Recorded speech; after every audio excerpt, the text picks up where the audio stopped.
we are talking about brain activity right now. A lot of us set our goals regarding the new year as exercising our bodies and trying to get in the best physical shape we can. What about the mental stuff? We're talking with Dr. Henry Manka from Posit Science. I was very surprised when I started reading through your information. I thought about mind exercises and I immediately thought maybe crossword puzzles or reading and retention, but you really deal with what we hear. Right. This is really something fundamentally different than crossword puzzles and other things like that that people do. And the reason for that is that we've built this training program that runs on a computer, and it's based on science that comes out of labs from all over America and all over the world. And it really addresses some of the root causes of memory problems or of problems with mental sharpness as we age. A lot of us assume that we just deteriorate in the mind and we allow ourselves continued forgetfulness and increasing forgetfulness with names and numbers and places and all of those, details that may or may not be important to us. And we expect that, but you say not so. We can really prevent that. Yeah, there's really been a revolution in neuroscience over the past 30 years, the study of the brain. 30 years ago, people thought the brain was like a computer, like a machine, and it just wore out over time. And like you said, we should just expect to slow down and have worse memory as we get older. But over those past 30 years, this revolution has happened, and we know that the brain is capable of changing itself, of reorganizing itself to improve the way it works pretty much at any age throughout the lifespan. And so what we have to do is figure out what are exactly the right kinds of exercises, what are the right things we should ask our brain to do to really maintain that mental sharpness and that good memory as we get older. I checked out your website a little earlier. Give us a little peek at what you're talking about here. You can get on, start evaluating your mental sharpness, and then what do you do from there? Yeah, on our website there's a free test that you can take if you're just kind of curious to see how you're doing. And then I don't think I did too well, doctor. 76 needs to be improved, we can improve right? anyone at any age.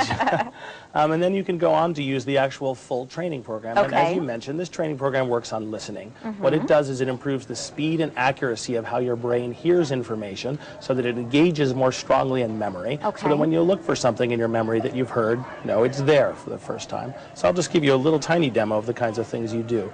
So in this exercise, you're going to hear two little whistle sounds, and you're going to figure out which one came first, which one went up and which one went down.